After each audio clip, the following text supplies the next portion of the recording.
বৈষম্য বিরোধী ছাত্র আন্দোলনের নেতাদের উদ্যোগে আত্মপ্রকাশ করা নতুন রাজনৈতিক দল জাতীয় নাগরিক পার্টির লক্ষ্য দেশের সেকেন্ড রিপাবলিক প্রতিষ্ঠা করা। এর জন্য গণপরিষদ নির্বাচনের মাধ্যমে একটি নতুন সংবিধান প্রণয়নকে তারা অন্যতম প্রাথমিক লক্ষ্য হিসেবে নির্ধারণ করেছে।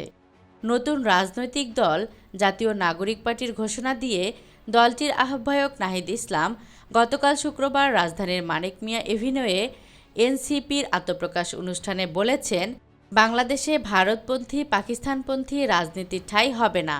আমরা বাংলাদেশকে সামনে রেখে, বাংলাদেশের জনগণের স্বার্থ সামনে রেখে রাষ্ট্র বিনির্মাণ করব।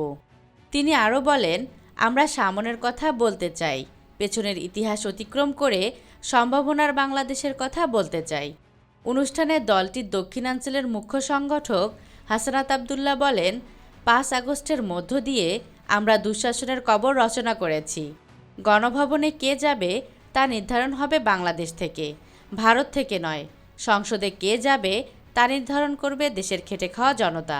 ক্ষমতার মসনদে কে বসবে তা নির্ধারণ করবে এই ভূখণ্ডের মানুষ। আমরা এই তরুণ প্রজন্ম কথা দিতে চাই, প্রতিটি প্রতিষ্ঠানকে আমরা সচল করে গড়ে তুলব। উত্তরাঞ্চলের মুখ্য সংগঠক সার্জিস আলম বলেন, জুলাই অভ্যুত্থানের আকাঙ্ক্ষা বাস্তবায়নে রাজনৈতিক দলগুলোকে ঐক্যবদ্ধ থাকতে হবে। এটা যদি থাকে তাহলে আগামী বাংলাদেশ হবে অপ্রতিরোধ্য। রাষ্ট্রীয় কর্মকর্তাদের প্রতি অনুরোধ রেখে তিনি বলেন, নিজেদের সামান্য স্বার্থের জন্য কারো দলীয় এজেন্ডা পালন করবেন না।